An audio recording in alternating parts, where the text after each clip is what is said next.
Adorer le pasteur ou le prédicateur à la place de Dieu, au lieu de Dieu.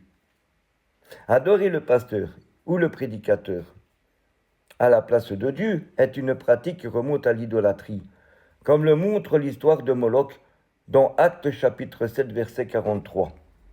Vous avez porté la tente de Moloch et les étoiles du dieu enfant. Ces images que vous avez faites pour les adorer, aussi vous transporterai-je au-delà de Babylone.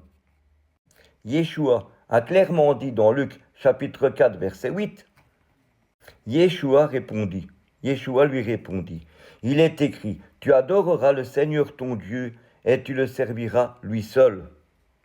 Yeshua nous dit que l'adoration doit être dirigée vers Dieu seul. L'adoration spirituelle, comme celle décrite dans Jean chapitre 4 verset 21 à 24. Femme, lui dit Yeshua, crois-moi, l'heure vient où ce ne sera ni sur cette montagne, ni à Jérusalem que vous adorerez le Père. Vous adorerez ce que vous ne connaissez pas. Nous adorons ce que nous connaissons, car le salut vient des Juifs. Mais l'heure vient, et elle est déjà venue, où les vrais adorateurs adoreront le Père en esprit et en vérité, car ce sont là les adorateurs que le Père demande.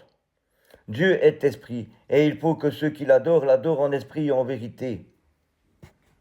L'adoration spirituelle, comme décrite dans Jean chapitre 4, verset 21-24, est une connexion intérieure avec Dieu, et non avec un pasteur ou un autre être. L'adoration publique est une réponse naturelle de l'homme face à la grandeur de Dieu, et elle doit être faite en esprit et en vérité, sans mécanisme ou raison de l'adoration. Savez-vous que le principal reproche que Dieu fait aux hommes, c'est de ne pas l'adorer? Si la parole de Dieu est remplie d'exportations à l'adorer, adorer, chanter, célébrer, magnifier, élever, c'est que l'adoration revêt une importance primordiale. Nous sommes appelés à adorer Dieu.